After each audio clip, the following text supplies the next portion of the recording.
Hey guys, welcome to today's episode, and you are in for a treat. We have Dr. Christal with us. She's a naturopath doctor, and we are going to be talking about coffee enemas.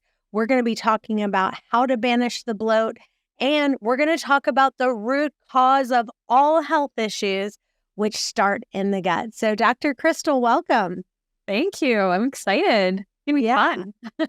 Well, one of the things I love that you always say is heal your gut, change your life, which is so good. And you have dedicated your entire career to helping people fix IBS, SIBO, skin conditions, hormonal imbalances. So we're super excited.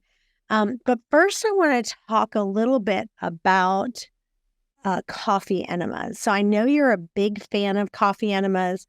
So I want to talk about what got you started with that, what some of the pros are, what some of the cons are of doing coffee enemas. Okay. So I have a long history. I wasn't really well as a kid. It started with not being breastfed, and then it went into many antibiotics because of ear infections, the typical story you hear. And because of that, it led me to a lot of conditions that brought me in and out of doctor's appointments and trying to figure out the knee pain, the chronic yeast infections, the chronic immune system issues, the bloating, the diarrhea. I mean, the list goes on and on. And I just pushed through. I became a varsity athlete, and I just was given pain medications that you should not be putting a 19-year-old on, like medications like Celebrex, Vioxx, Bextra, and then they all got pulled off the shelves and the new ones came through. So by the time I was in my 20s, my gut condition was terrible. My pain was just, I couldn't actually move without Advil every day. So I was saving the really hardcore pills for my big games. And then finally, I just quit. I quit sports. I dove into medicine, and I wanted to be a medical doctor, but I just felt like the system had failed me. And so I was trying to find something different. Didn't know about naturopathic medicine at the time. So I did a master's in biochemistry. And then what that did is it really helped me to understand how to go deep, how to really understand things at the cellular level so that I could really start to figure things out for myself. So then eventually I found naturopathic medicine. And then through those 4 years of education, I started to heal myself. It's not until I met my husband that I found coffee enemas. So I thought my gut was good. My bloating was good. I was feeling all right.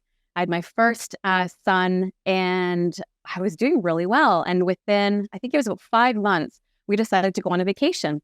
And I was pumping, so I was able to do that for a few days. So that's just the story, because to leave your 5-month-old with your parents, you didn't have anxiety. Like, you were good. I was good. Mentally, I was okay. I was happy. I was energetic. I came home from that trip with Hawaii, and I started to experience this fatigue, this anxiety, this depression, things I had never really experienced at this level before. Crawling up the stairs because I was so tired, like asking myself, how am I going to pick up this baby right now, let alone breastfeed him? The milk started to decline. So I started to get really worried. My husband at one point looked at me and said, I think you need to ask for help. Like, something is going on. I was doing IVs every week, and the IVs were just taking the edge off. It was helping, but it wasn't enough. And then one day, through his own research, he's a pilot, and he was researching parasites, and he'd traveled the world, and he was worried about parasites.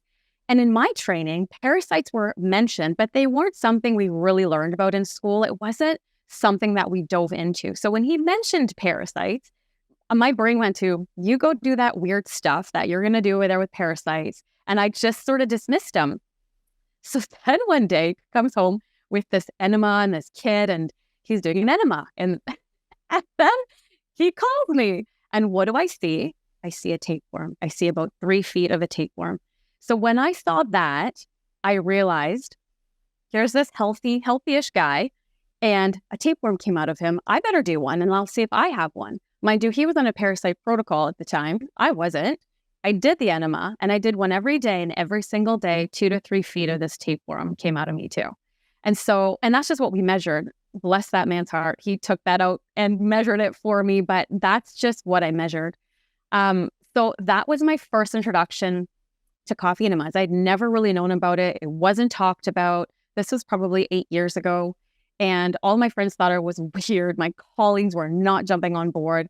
And I started to apply it to my patients because I will say that after about 2 weeks, maybe a week to 2 weeks, Chantel, my depression, my anxiety, my bloat, my energy, it was like somebody had taken the curtains and just opened them up.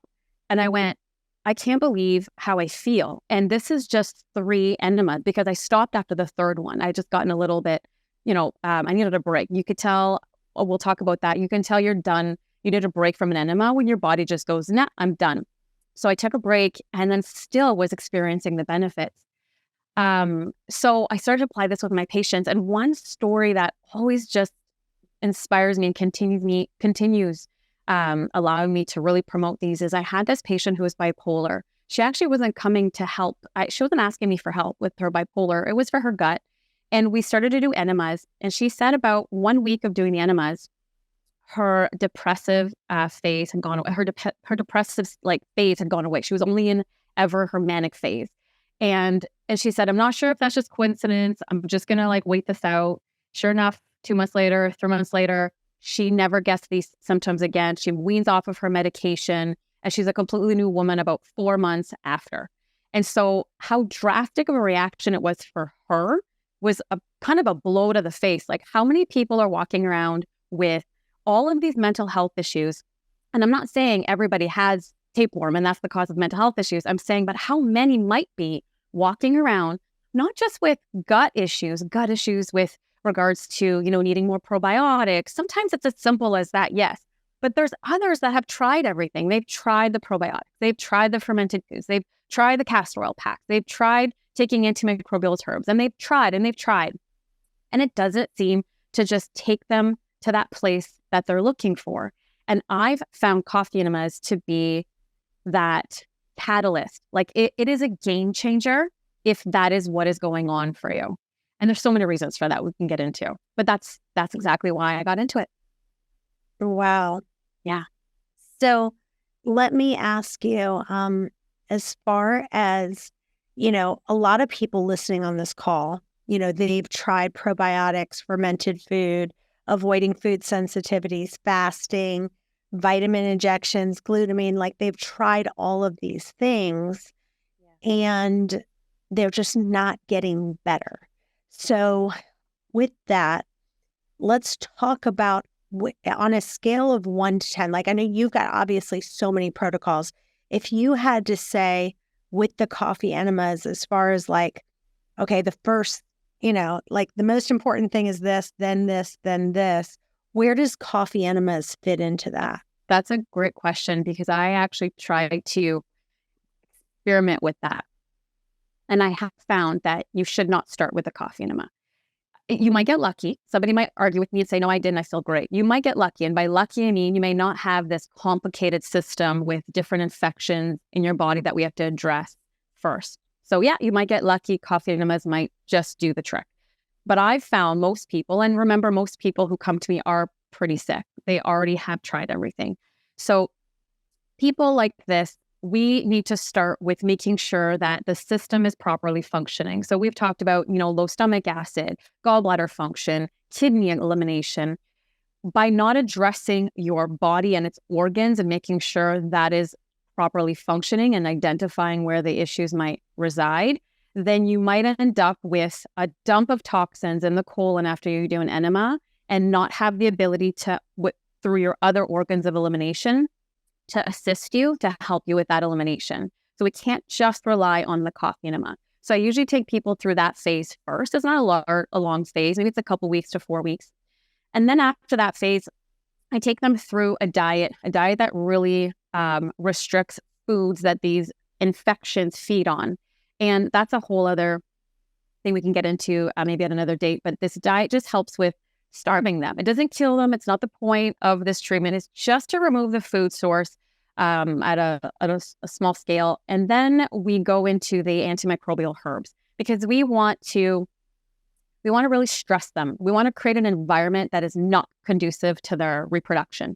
And so by stressing them, by removing the food, we stress them with antimicrobial herbs. And then once we've done that for a few weeks, we throw in the enemas. And then the enemas, what they do is they allow the exit. So imagine you're in an apartment building and you really don't like living there. And you've been wanting to leave for a while. And then somebody goes, here you go. I'm going to open the door. I'm going to assist you out and I'm going to bring you to a new place. You would take that ticket and you would go. So that's kind of how I see the enemas, where you're preparing the system, getting ready for that exit, and then the enemas just let her rip. So I would say it's probably in that second to third phase of the healing stage. And then once the enemas have really helped with removing and eliminating a lot of toxins and parasites and different things, different pathogens, then we go into another phase of repair. And that's when the glutamines come in and the fermented foods and the probiotics. A lot of people can't tolerate probiotics because they're full of these infections. They're full of these pathogens. So I found it to be a lot more beneficial to go through this phase, like these phases, before just throwing coffee enemas in. Now, for the very impatient person who just wants to try it, you can just do that. They're safe enough that you can just try it. And if you feel worse, then that's your sign that you do need to go through these phases before really doing them daily to start eliminating these toxins. So when someone looks at their poop, like, it's funny because I said to my son, my poor 12-year-old son, I do it to my husband too. I'm like, let me look at your poop. So I'm like, don't flush. Your husband, so he lets you. And he lets me. Yeah. He's like, okay.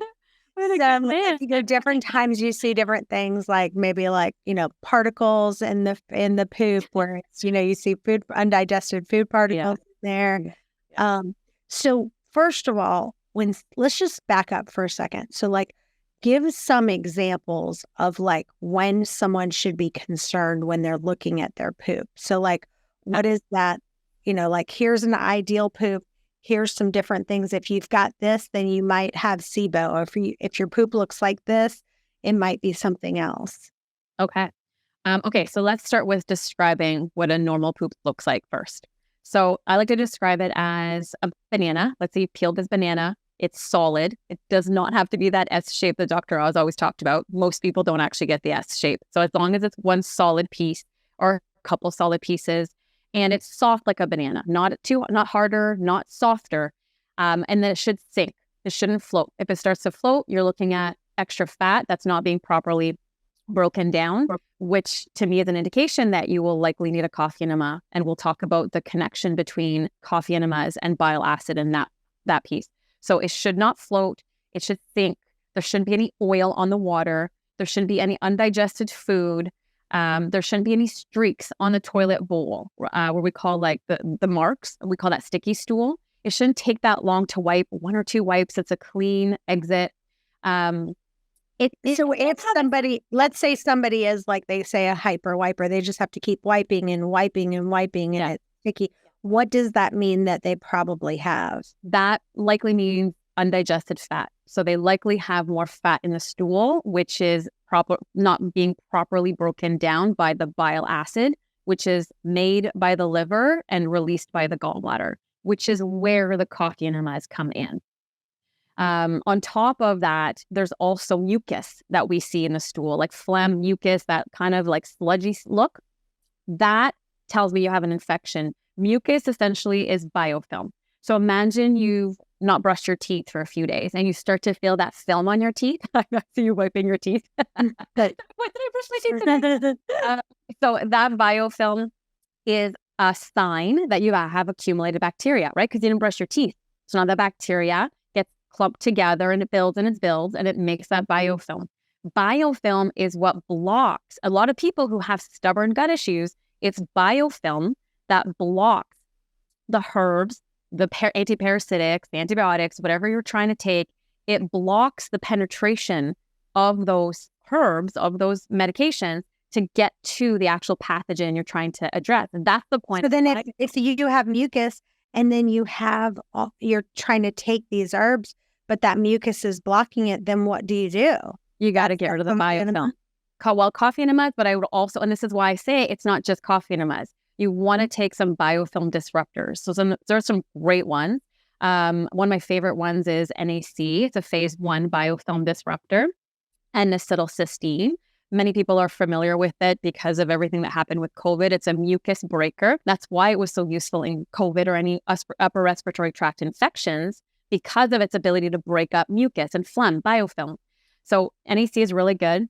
It's a really safe one. It doesn't really interact with many things. And then phase 2, my favorite phase 2 is the serapeptase. So now I use those 2 often, but I also like oregano and allimax, which are antimicrobial herbs, but they also work as biofilm disruptors too. So when you do that alongside a coffee enema, now you're able to break up the film, and then the coffee enema just assists with the exit. Love it. So that's a normal poop. So that's, you don't want that mucus. When you start doing these things, you start to see more mucus, of course, which is great because now you know you're eliminating it. But prior to doing all of this, if you're seeing a lot of phlegm, maybe you have sinusitis, maybe you just have a lot of mucus, that is a sign that there are potentially infections, and we need to break those up with the biofilm disruptors and antimicrobials. And then other things you shouldn't see in the poop would be obviously blood. Like, that is the biggest red flag. If you see something red, you should have that checked out. It may be nothing. It may be that you ate beets. This happens a lot. It may be liver flukes, which are things that the coffee enema helps with removing. Liver flukes. How do you know if you have liver flukes? It's really hard to know. I was telling a patient the other day, unless you want to take that liver fluke, send it off to a lab and have them analyze it, it's really hard to know. The best way would be, I see them through the enemas. It comes out looking almost like, there's different stages of them. So they'll either look like a little mini jellyfish, or they'll look like a strawberry that kind of got mushed up. Sometimes they're dehydrated and it looks like a tomato skin that's kind of wrapped up. The point is it won't just come one. There won't just be one. There'll be a few. So if you do see something red, it would be smart to take that out, look through. I know it sounds disgusting. Every time I tell a patient this, I see their face going, you want me to do what? You want me to take a fork and look through my poop? But honestly, if you do, and you pick that apart and you see a bunch of red little jellyfish or little red spots, and you go, I don't think I ate peppers or tomatoes. And if you're not sure, stop eating those things. Stop eating anything red, and then look again. And if it's still there, it's probably liver flukes. But I find they get a little stuck. They don't come out that naturally. You'll see them more so when the stool is looser, or when you're doing the coffee enemas, which are forcing them out because it's creating that pressure. It's creating that pressure to push the bile ducts. They dilate the bile ducts, and then it pushes them out. And that's why you end up seeing so many. And I'm familiar with them because I see them in my babies. When my son was 2 years old, I was changing his diaper, and all of a sudden it was full of red little things. And had I not known what I know, I would have assumed it was something he ate because they just look red. But I knew what I knew, and I pulled them out, and sure enough, there were a whole bunch of liver flukes. I stopped counting because there were so many of them. So, yeah. You guys, if you've been listening to my podcast, you know I've been talking about Magnesium, which is a digestive enzyme from Bioptimizers. And I want you to know that here's the thing. For me, having a digestive enzyme is a game changer, because one of the biggest things that happens to me is I get really tired after my meal if I don't do it, and I have a problem with nutrient absorption. So if you could be eating the cleanest diet ever, but if you're not absorbing it, that's an issue. So this month, they're doing a really great special, and you're going to get a free bottle of the digestive enzymes from Bioptimizers. And so all you have to do is pay a nominal shipping fee. That's it. No other strings attached. It's the best thing ever. So get your free bottle of digestive enzymes. It's called Magnesium. Go to magnesium.com/wasteawayfree and use the coupon code wasteaway10. That's it. So magnesium.com/wasteawayfree. Use the coupon wasteaway10. It's awesome. So I guess, you are a naturopathic doctor. And so let's say you went to a regular doctor and they said, I have liver flukes. Then wouldn't they mostly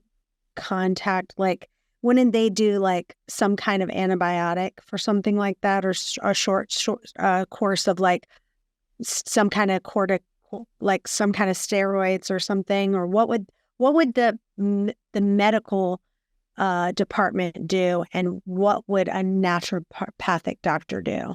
Right. So it really depends on your doctor.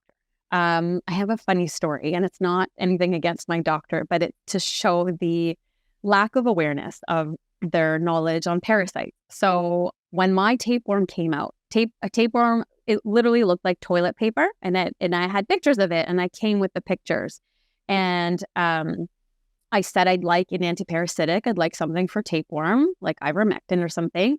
And he said, well, let's do a stool test first. And I said, it looks like it came out, looks like the stool test, it might not be positive. Many stool tests do not come back positive. There's so many false negatives when it comes to stool tests. And this is what they start with. Let's do a stool test. So then you do the stool test, it comes back negative. It comes back negative most of the time. And that's because parasites are stealthy. They don't like hang out there all the time. They're hanging out in the liver, the bile ducts. They're hanging out in other places in crevices so they can, hide and not be attacked all the time. So they also come out at different times of the month, full moon protocols. I'm sure you've heard of those. There's a reason for that. We're 70% water. We know that we're influenced by the moon. Think of the surfers that will follow the moon. So we know that parasites are more active around full moon. So the stool test comes back likely negative. And then my doctor looks at these 3 tests and goes, I can't prescribe this for you. It's negative.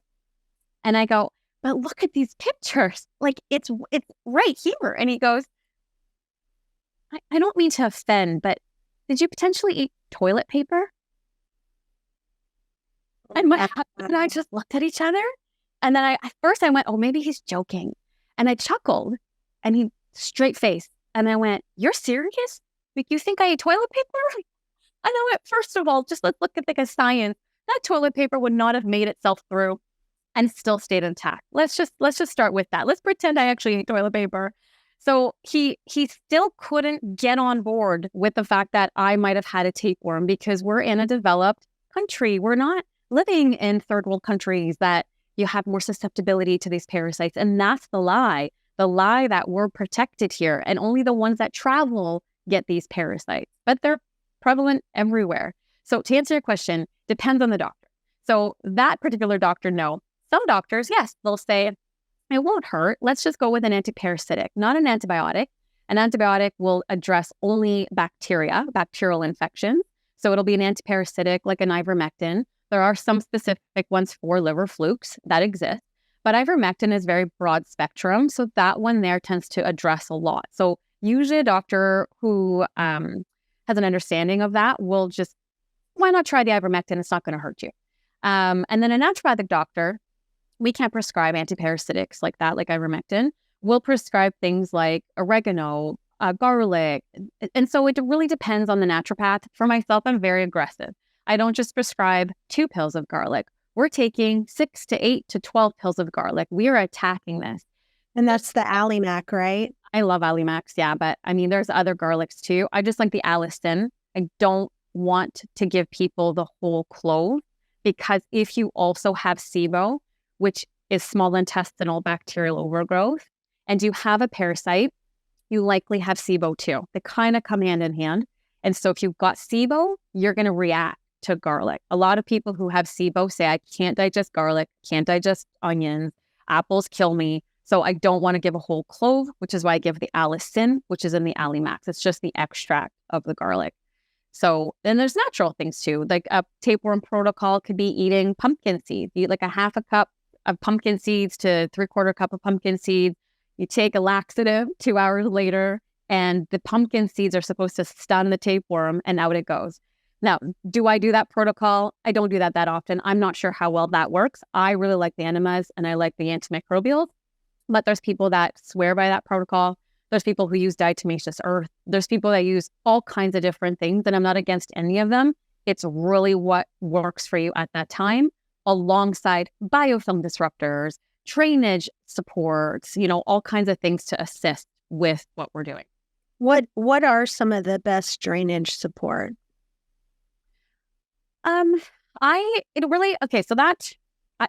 Coffee enemas. I really love the coffee enemas for the liver gallbladder. But when it comes to just starting, before you want to start with the coffee enemas, I like to use, and this is controversial, but I really like to use homeopathics like Undas. That comes from a company called Nestra. Say that again. Undas, Unda, and really like them. Some people use Recoeg. It's another company they're homeopathics, and they just facilitate the cells to just start to move and excrete their contents and create that balance, equilibrium between the cells and the blood and the lymphatic system. So that's a milder approach. Otherwise, we're using things like milk thistle. I'm using lymphatic movement, so dry skin brushing. Hold on, I want to say something about that milk. Dry skin brushing? I'm scared to death to take milk thistle. Oh. I've taken it twice, and I literally got hives all over my body. But I think it's because my liver's so bad and my gut is so bad that I'm just not in a place that I could take milk thistle, because I've only done it twice. If you do it once, like maybe it's a, coincidence, but I've taken it one other time and I got hives, and I was like, my liver must be in really bad shape, which is crazy because I never drink at all. Like, I've never been a drinker. I've never been like, but I mean, there's other reasons. Yeah. Now you're right. The other stuff. I'm glad you brought that up, because I'm not the type of practitioner that has this protocol and you fall into this and you have to follow it verbatim. If somebody like yourself did come in and say that, and I'm noticing you're just not tolerating supplements, it doesn't matter what we do, which is why I like the undas, they're drops, so we don't have to worry too much. But even then, if we just can't move because we're stuck, because you're not absorbing these nutrients, these supplements, you have low stomach acid, like it's just not moving, I might resort to a low dose, like a low concentration enema to get things going, because it's coming from the other way. You don't have to rely on digestion, on stomach acid, or any digestion at all. You're coming from the other way. It's coming through the portal vein. And so you're addressing the liver gallbladder directly. And what it's doing is it's making, like I mentioned, the ducts dilate so that your bile acid can flow through. And you need that bile acid to break down anything, supplements, food. Bile acid specifically breaks down fat. So if you're somebody who has hormonal imbalances, you've got acne, skin issues, or like yourself, you have low stomach acid, then your bile acid is crucial to increase, because imagine you're eating all this amazing fat. You've got avocados and nuts, and you're hoping to make hormones. All hormones come from fat, right? Fat then turns into cholesterol. Cholesterol turns into these hormones. And so when this fat comes in, the bile acid is supposed to break that down, and then you make your hormones. But if you're not able to do that, you're not making hormones, your cholesterol is building up, so you have high cholesterol, and you're not able to make fat-soluble vitamins like vitamin A, vitamin K, E, and D. And we have this like massive epidemic of vitamin D deficiency. Yes, like here in Canada, a lot of us are low in vitamin D because there's not a lot of sun. But there's a lot of people that in the summer I test, and they're outside all day and they're still not able to make enough vitamin D. And so sometimes I will do the coffee enema a little earlier. I won't do the whole steps, because I'll just want to fast forward this bile acid production, because the bile acid is in direct reflection with the health of the stomach as well. So they kind of send feedbacks to each other. So if you don't have enough bile acid, it sends a feedback to the stomach, because it said, hey, I'm lacking here. When you dump your food bolus inside, it's too acidic, and I can't compensate by making this more neutral. So you got to pull back. It's too acidic. You got to pull back your stomach acid. So once you start to fix your liver gallbladder, you start to indirectly also support your stomach as well. And sometimes I'll do both at the same time, because without a lot of stomach acid, as you know, you're not able to break down anything. So yeah, it's coffee enemas fast forwarded. So there are ways to do it a little earlier if you need to. So let's talk about how to do the coffee enema. So give us the basic coffee enema recipe and kind of walk us through what they need to do. Okay. So we are requiring a stainless steel pot, distilled water, and coffee. Now, we want stainless steel. We don't want any Teflon. We don't want anything that's going to leach into our enema. And we want a coffee that is specific for coffee enemas. So we don't want to go to the grocery store and just buy the organic coffee off the shelf. We want a mold-free coffee. That's very important. Definitely organic. And we want it to be enema coffee because we don't want it roasted. The more it's roasted, the less caffeine it has. So the lighter the roast, the better. And then some people even go with green coffee beans as well. So I'll park that topic and we'll come back to it with regards to green coffee and roasted coffee. So you get your coffee. I prefer the light roast. I've had people say to me, when you are very sensitive, you might want to go darker roast because you're sensitive to caffeine. I've not found that for people. I've just found it to be important to reduce the concentration. So you've got your coffee. Well, I want to say this because you recommended a certain brand to me. Tell everyone the brand that you recommended. Yeah, I have a soft spot for S.A. Wilson's. And and what happens is I brewed the coffee and it's a totally different color. And she told me like this company, S.A. Wilson's Gold Roast Coffee, it is only for like, you don't drink this. This is only for like, does anyone actually drink this? No, if they have, because they don't say that. Like if you go to their site, like if you go to S.A. Wilson's Gold Roast, they don't say anything like this coffee is only for coffee enemas. Right. Yeah. Yeah, right. I mean, there's also Pure Life that people have used. This one's also organic. And I think it says enema. Yeah, coffee enema store. So I have had people in the US order from them. And I've also had and used Core Vital. They are the ones that make the green coffee. So they have all the different options, but they do make the green coffee. So the reason why that's important, I guess I'll just jump into it now, is because there was research done around green versus roasted. And this research was done on green that showed that coffee enemas increased glutathione production. So glutathione is your king of all antioxidants. It's what grabs onto free radicals. It helps with aging. It helps with detoxing, anything and everything. So it is the king of antioxidants. People go to get IVs and get glutathione pushes. You can't take glutathione orally because it's so potent as a free radical. It won't work. It needs to be IV, or you need to make it yourself. And the best way, according to this paper, was through this green coffee. But no other research was done around the roasted coffee, so we don't know. There's just not a lot of research around it. But those that have done the green versus the roasted really prefer the green.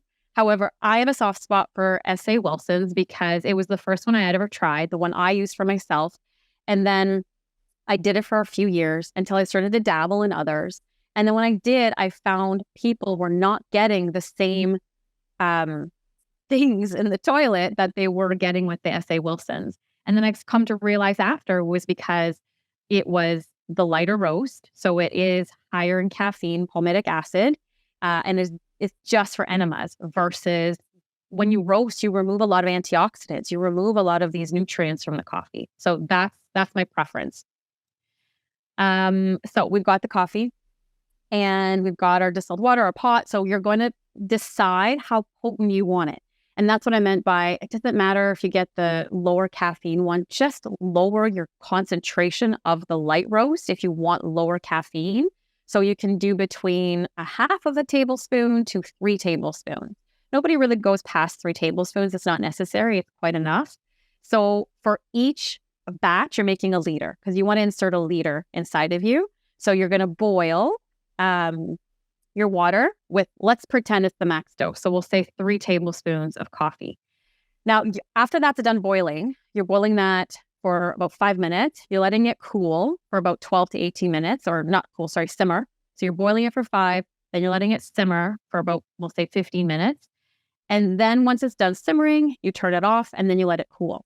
So with the cooling process, if you want to do the enema immediately, then you want to try and quicken the cooling down process, because putting hot coffee in your body, I know it sounds common sense to you and to me, but to a lot of people, it's not common sense. And if you look up what's dangerous about coffee enemas and all of these articles online and research papers that say, don't do enemas, they're dangerous.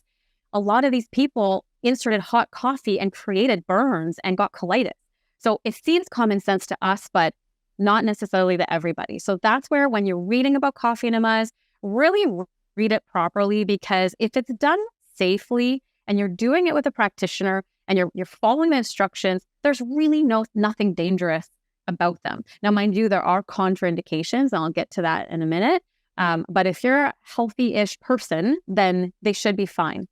So now you've got this coffee. I've had people pour it into a mason jar, put it in a bowl of ice, and let it cool down that way. I've had people just let it sit on the stove overnight, and then it cools down all night, and then they grab it the next morning and they do it in the morning. Just make sure it's covered. I've had people, as you're boiling. I want to say something about that. So I did that. I covered it, and it seemed like it got some little white like things on the top of it.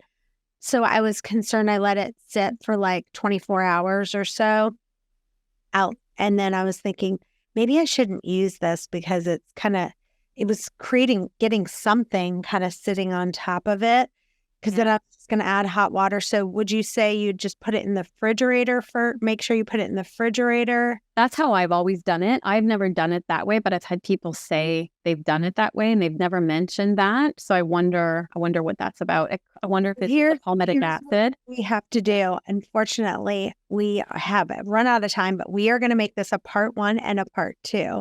Okay. So tell listeners where they can find you, where they can follow you. You guys stay tuned. We are going to do another episode. We're going to finish the rest of this out. This is only part 1. Don't worry. You're going to get to see the rest of it. So tell listeners what your website is and tell them how they can get this free download for the coffee enema. Yeah.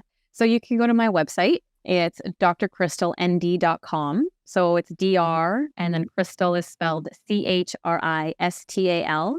ND as in Naturopathic Doctor.com. So drcrystalnd.com. So they can go there, they can fill out a request form, or they can just email me directly at info@drcrystalnd.com. And then we can send you the actual recipe. So that recipe was created between S.A. Wilson's, and just I added my own piece to it as well.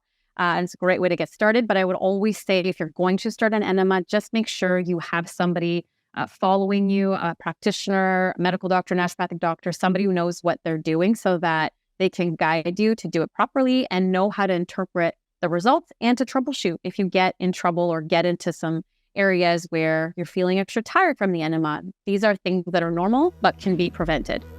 So awesome. Yeah. Well, you guys stay tuned. We've got her part 2 coming up in just a few. Bye-bye for now.